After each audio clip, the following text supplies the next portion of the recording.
Hello and welcome to Autism Talks, conversations with experts, tips, and fun activities you can do at home. We'll walk with you on your journey and share insight to guide you along the way. Host Bree Seward is joined by local autism professionals to help you live fully through connection and acceptance. So often when children act out, it's because they feel they're not being heard. And so much of that is because their brain is wired differently.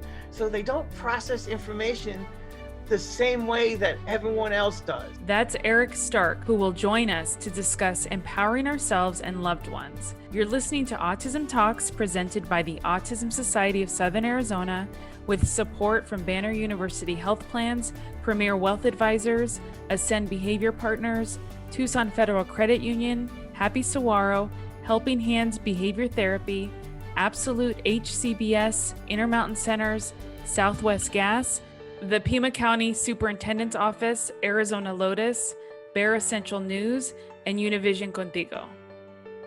Hi, I'm Bree Seward, Executive Director of the Autism Society of Southern Arizona, and welcome to Autism Talks, the podcast that keeps you plugged into resources and programs to help you navigate autism.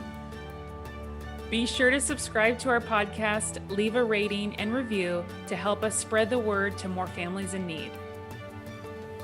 Hi, Eric. So I know you as a board member, a community partner, and a friend. But to someone who doesn't know you, can you please tell us a little bit about yourself? Be glad to, Bree. So as I like to describe it, I'm a person with lived experience. I do have a diagnosis on the autism spectrum disorder. I am also a self-advocate, but an advocate for others in addition. I work for Banner University Health Plans, and I coordinate their sponsorship and events. But I also am a public speaker. I am maybe an inspirational speaker might be the better description. I'm 51 years old. I am married for the last 5 years, happily married, and often share my own experiences. And that's why I'm glad to be here today. Oh, by the way, I also love to teach people how to make balloon animals and even learn how to juggle if they're interested. I would rather be teaching people how to do it for themselves than just getting all the attention and people saying, ooh, look at that. Well, the next time I see you, you're going to teach me how to juggle then.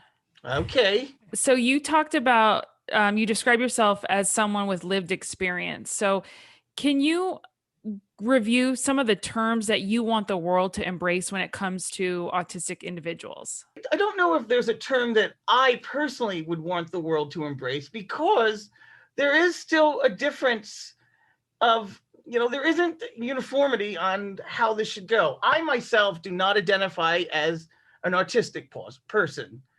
I like to practice what is known sometimes as person first language, where you put the person first and then the description. But that's my personal preference. That is not everyone's preference. There are some people who consider autism their identity and are perfectly fine with being called autistic. And it is not my job to define how other people should be described. I myself prefer the term, lived experience. I'm a person diagnosed with autism spectrum disorder, but that is just part of who I am. And it's an important part. I got the diagnosis later in life, so I may view it slightly differently than some. And I think there is room for everyone to come to terms with what language they prefer most. My thing is just that as long as people don't forget that we are individuals and no one identity describes us completely. That's right. That's very good. Now, you said that you were diagnosed as an adult. Can you walk us through that diagnosis process and when you decided to go forward with an evaluation? Well, that's just it. So I've dealt with mental health challenges just about my whole life. I've dealt with depression, inability to focus and concentrate. Most of my life, I have been seeking answers, explanations. In that long process as an adult, there was a psychiatric nurse practitioner who did believe that I might fall on the spectrum. And so it was just another diagnosis that was added to my chart. not much more was done with it. I myself had a therapist who helped me explore it and become more comfortable. I don't dispute the diagnosis, but at the same time, psychiatry is not always an exact science, and the diagnosis they may be very relevant, but they can provide answers, but they don't always answer the questions you really want to know. And so I don't dispute the diagnosis, but at the same time, I never went through an evaluation, an official evaluation, or maybe I went through so many evaluations and the ones related to autism just didn't exist when I would have benefited the most. My follow-up question is, how did the diagnosis make you feel? Did it change anything for you? At first, it didn't change anything. And that's because it was just one of many diagnoses. And in all honesty, I've actually had diagnoses that I didn't actually have the condition or disorder that, was meant to fit with the diagnosis. And I understand how they may have misunderstood. So at first, it wasn't that big a deal. But with talking with a therapist, it started to explain a lot of things in my earlier life. And so it was an aha moment. At the same time, I wasn't always comfortable discussing it. It was something, it's funny, I had, dealt with mental health challenges, which most likely were due to living with the symptoms of autism and not understanding them. And yet I was not as comfortable with being considered autistic or, even just a diagnosis on the spectrum. Over time, it became more comforting understanding how it affected me and what I could do to work around some of those challenges. Yeah, I think that's great. When you know information, you're better able to move forward with those tools. When you look back at your childhood, what were some of the things you can see now that are attributed to autism? For me, it was mostly, in honesty, I had a lot of trouble with social interactions. My first realization that something was different, and maybe I would have said wrong back then, I'm not sure I'd say it now, was probably preschool. I have a very distinct memory of playing with other children and just feeling like an outsider, even though I was playing with them. It was almost like we were playing different games, even though we were all interacting the same. I really didn't have friends. I won't say I didn't have any acquaintances, but I didn't really have close friends, and I felt alone and isolated, and I never understood why that was. I wasn't as outgoing as I am now. That is something that I made a conscious effort to work on, and I think we may touch upon that later. But at the same time, it was very lonely, and that was very traumatic to me. I would not wish my childhood on anyone, even though my childhood was really, I was not abused or neglected. I had loving, supportive parents who did their best to try and get me help. The system just wasn't looking for things like depression, ADHD, autism. They just weren't looking for those things. And so I never got the proper diagnosis. And so for me, it was just not understanding at the time that my brain was wired differently than the average person. It wasn't a good or bad. If I had known back then what I know now, I probably would have a different life. The only thing that prevents me from having regrets is that I actually like the life I have now. I came to the realization, and I am at peace with it now, that I have been shaped by all the experiences that I've encountered, both positive and negative. I have been shaped by those experiences, and there is no guarantee that if I could have changed things, that I would actually be happier and healthier. If anything, I think I'm the person I am today because I faced those challenges. And so while that doesn't always provide comfort when thinking back about how rough the past was, it was very hard being so alone and not understanding. I had a brother who made friends really easily, 1 year apart from me. And so it was like looking in a mirror, and yet the image was different. And I couldn't understand why it was different. And that was really hard, and that didn't help the situation at all. Though, of course, my brother did nothing. It wasn't any of his fault. It was just myself comparing myself to him, and because we were so close in age, only 14 months apart. What would have you liked to see in your childhood that wasn't yet available to you that could have made a difference? So the things I would have liked to have seen is actually the things that the Autism Society makes available today.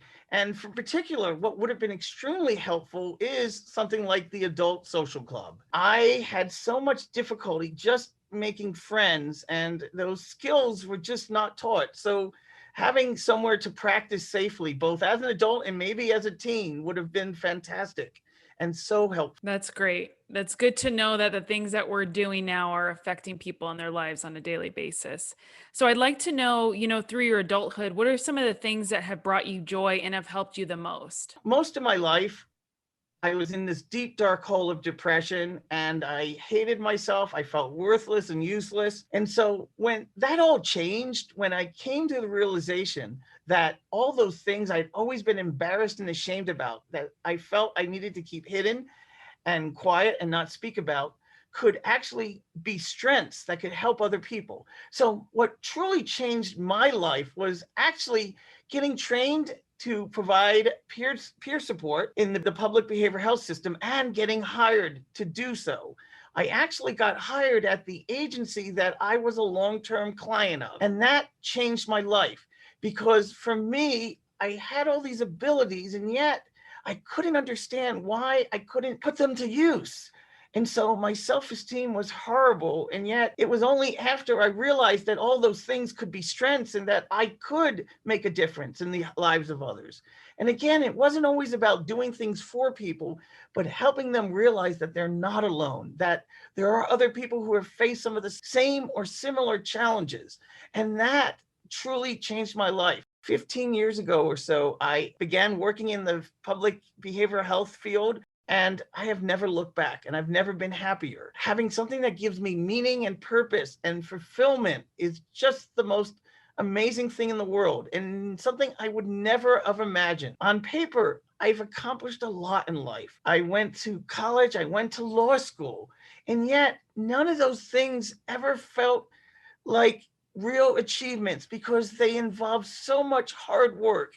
My mission in life was always just put one foot in front of the other, just make it through the day, be exhausted, and start over. I just felt hopeless and worthless and didn't really feel like I was going anywhere. I was stuck in molasses, as I like to say.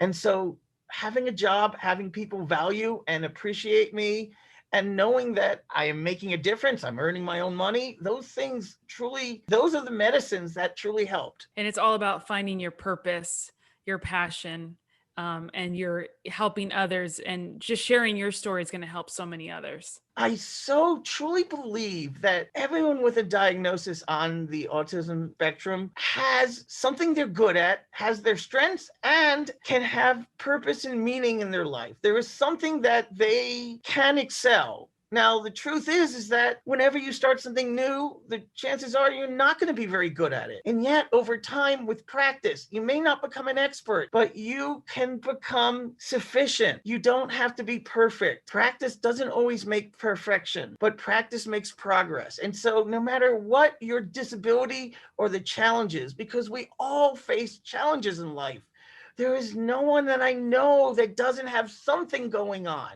And so sometimes I think it's just finding the right thing, especially for young children who are dealing with autism, something that they can feel good about and feel special, but also not just because someone granted them the title that they're special, but because it's something that is unique to them. They have strengths, they have abilities, and I guarantee you that there is something with the proper support, they can be so much more. I know that I would not be here today without the support of so many people encouraging me and not holding me to low expectations. When you hold someone to low expectations, they're going to probably meet them most of the time, but it's only when you hold people to high expectations and they have to reach out and even struggle a little bit.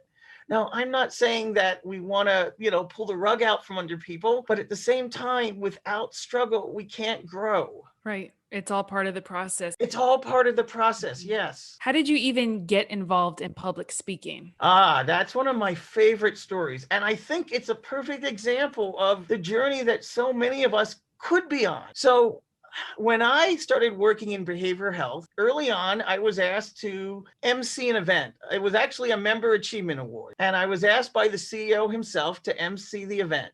And I got up on the stage and I froze like a deer in the headlight. I had always been phobic about public speaking. My whole life, I had avoided it as much as possible. I had run from it when I could.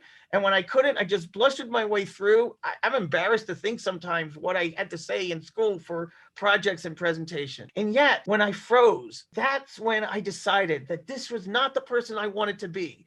And I took a solemn oath to myself that I was never going to pass up a public speaking opportunity. No matter how much my brain screamed, don't do it, they'll laugh at you, you'll freeze, you'll make a fool of yourself. And my stomach just screamed, blah. And so that's what I did. I pursued public speaking opportunities to share my story, share my experience with others.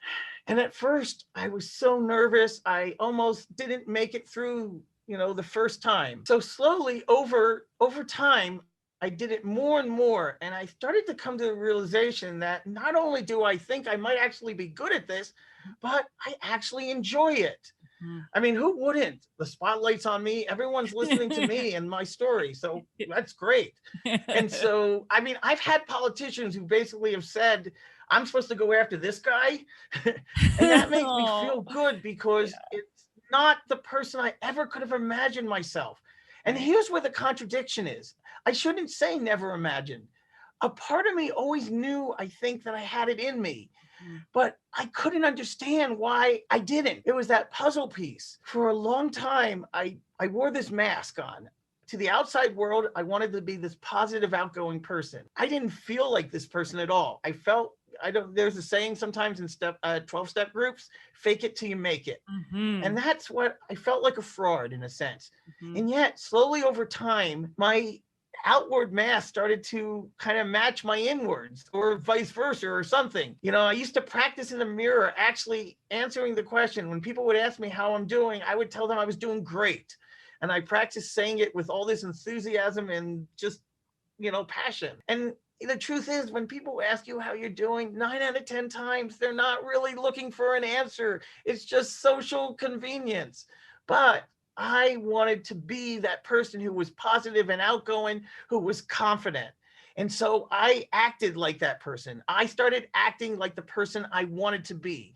And slowly over time, I became that person.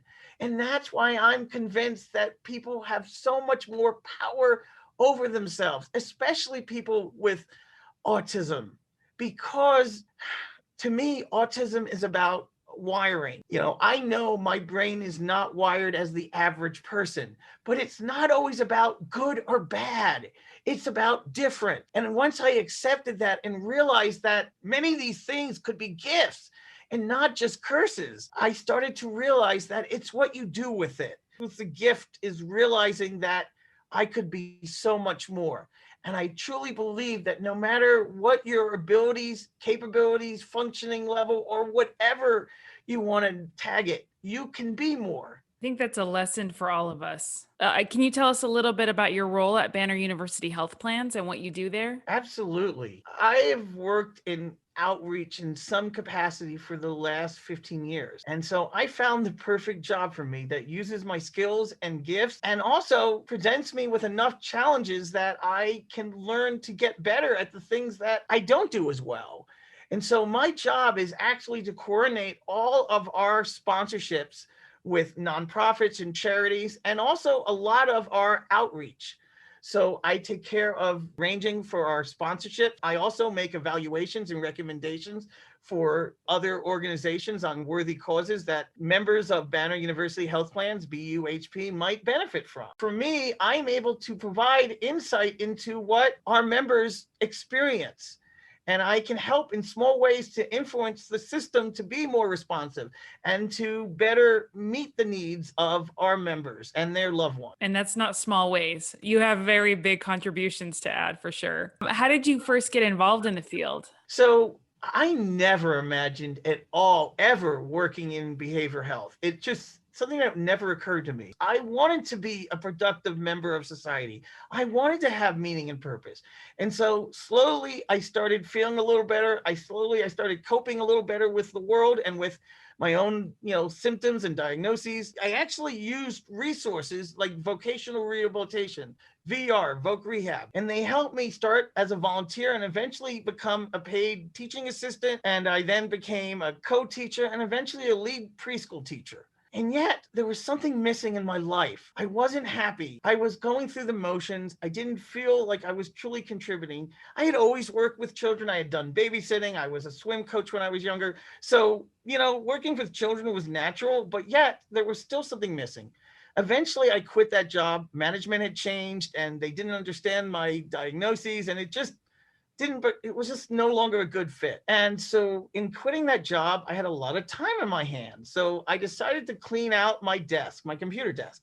And that's when I found an article that I had cut out like maybe 6 months before. And it was about the Recovery Support Specialist Training Institute at the University of Arizona. And for the first time in my life, I knew what I was meant to do. It was one of those light bulb moments, an aha moment. For the first time, I knew. That's when I came to the realization that all those things I always considered weaknesses and was ashamed and embarrassed about could actually be strengths. And so I went and applied for the training. At the time, it was encouraged that you also, work in the field first. I think things are different now. But so I also found a job at the agency that I was a long-term client of. I went to my case manager, all excited. For the first time, I had a direction, I had a goal. You have to understand, I used to go into my doctor's office and they'd ask me how I'm doing, and I tell them I was doing fine because technically I was. I wasn't about to be hospitalized. I wasn't in crisis. I was stuck in the mud. My wheels were spinning, but they weren't going anywhere.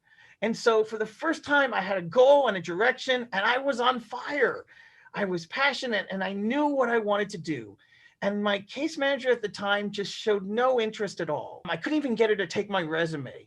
I think I was hoping she would put in a good word with the people I had applied for who worked at the same agency, but she just wasn't interested. And I don't blame her, but I did go and complain to the supervisor. Now, my goal was actually not to complain about her, but just to ask for a case manager who was maybe more in tune with my goals and my vision. Well, it turns out that supervisor was at one time my very first case manager when I first came to Arizona. And she remembered me. And I found out years later that she actually even put in a good word with the folks that I interviewed with and hired me. And so that was the start. I was working at the same agency. I was receiving services. I was working at a different site, but eventually I came to the attention of the CEO, who became a patron of me. He opened many doors. He utilized my skills, and he recognized something special that I wasn't always able to recognize in myself. It's funny because I think back, so often it was hard for me to know when I was doing well or doing poorly.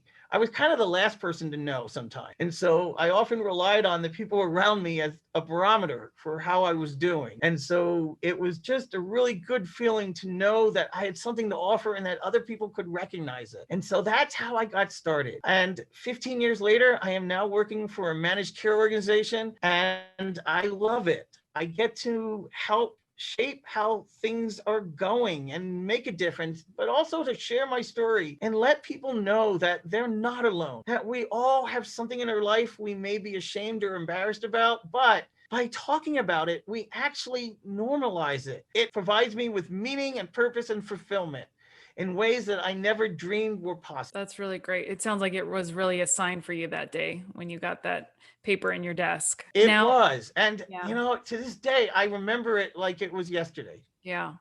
Now, if you were talking to a parent who has a child diagnosed with autism, maybe they're a new parent with a recent diagnosis, what would you tell them? I guess I would tell them that, their son or daughter or their loved one is an individual, and some of the challenges he or she may be experiencing is in effectively communicating. So having patience and understanding and, doing their best to help their loved one to more effectively communicate what is going on. So often when children act out, it's because they feel they're not being heard. And so much of that is because their brain is wired differently. So they don't process information the same way that everyone else does. And so sometimes it just feels like you are in this bubble and you can't break out of it and no one can understand and no one can identify. Now, that doesn't mean always accepting those behaviors, but helping people to better, more effectively communicate can make a difference. Plus, I am a big believer in helping people and feeding their passion. Now, sometimes individuals with autism get focused on very narrow passion. And while that's okay, I think that anything you can do to encourage them to use all their strengths and play to all their strengths is positive. But what people need is to feel good about themselves. We talk a lot about self-esteem, but to me, it's actually about another term, self-efficacy. Now, yes, it's a fancy psychological term, but what it really means is one's belief and abilities to accomplish specific tasks. Instead, where self-esteem is about one's belief and abilities about themselves in general. And I think self-esteem is important, but self-esteem comes from the realization that you can actually accomplish other things. And so helping your loved ones to be more, to have a chance to be good at something and to excel, but also learn how to navigate the social currents, because it's going to be harder for them, but it's not impossible. They can learn how to do things better, be better, or even just accept that there are some things that they do differently than the average. But, we're all outliers on something or another. So we don't all fit in on the bell curve in the same place.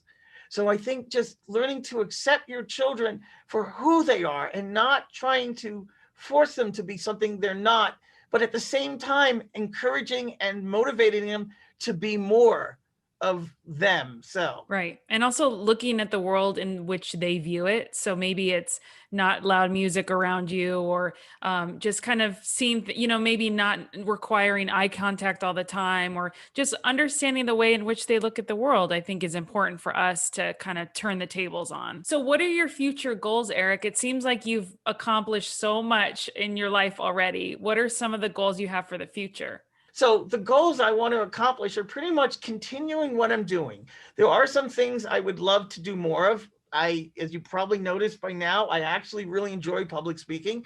I enjoy doing motivational speaking. I love to share my story. And that's just because I know how much of a difference it can make to others. I believe that it makes it easier for other people to realize that they may not be alone, that they're not the only ones dealing with challenges. Do you have a vision or a dream, Eric? Actually, I do.